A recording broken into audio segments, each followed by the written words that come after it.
we're a synth pop duo, so we play electronic pop music, which we write ourselves, and it's just two of us. We started out actually performing and collaborating together at the NUS Electronic Music Lab, which is down at the Centre for the Arts at NUS. And we released our first album in 2010, and that was an EP. We released a second album 2 years ago, and right now we're working on a full-length album, which should be out this year.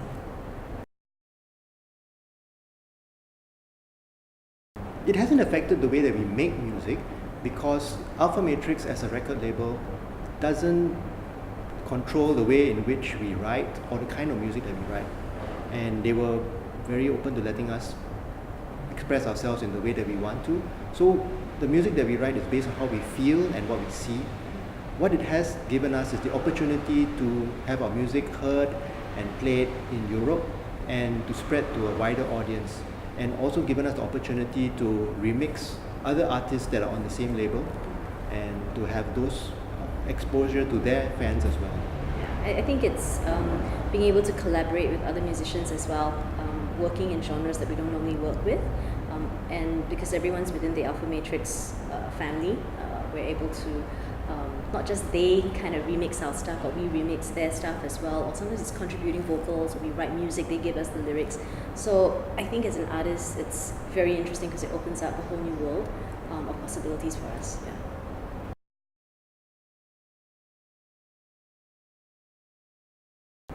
When we first met at the NUS Electronic Music Lab, the equipment was large, expensive, and difficult to use. And you would have to go to a facility like NUS EML in order to use it. And in those days, it was also a bit obscure because electronic music wasn't well known. We were attracted to the electronic pop aspect of it. And so that's the kind of music that we wrote and we collaborated on. And later on, the electronic dance music as well. But over the years, the equipment has become smaller, less expensive, and easier to use. And nowadays, it's possible for a musician, electronic musician, to produce an entire album in the comfort of their own bedroom. On their laptop. On their laptop. Yeah, their laptop. And yet, there's still a need for this community, for people to come together to bounce ideas off one another, whether it's on an international scale like we do with our label, or even on a local scale, which happens at NUS, to be able to share ideas and to spark off new musical ideas. I think that's where electronic music is right now in our Singapore scene, and there's so many more opportunities to perform and have our music heard. Yeah, I think it's not just in Singapore, but especially with the growth of dance music. So it used to be that electronic music was kind of indie-ish, and it's kind of entered the mainstream. Like you have all your big commercial stars now. They all have dance versions of their songs, or the tracks are dance versions. So I think it's made electronic music a lot more accessible, and people are a lot more interested in finding out about it.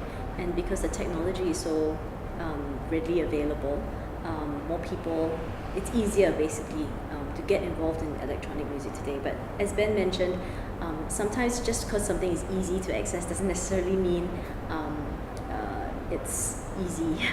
And that's where having a group like NUS Electronic Music Lab really helps, because whether you're young or an older person coming together and just sharing ideas, not just on the technology and the how to do it, but just bouncing ideas on the style of music. And of course, NUS gives a lots of performing opportunities as well.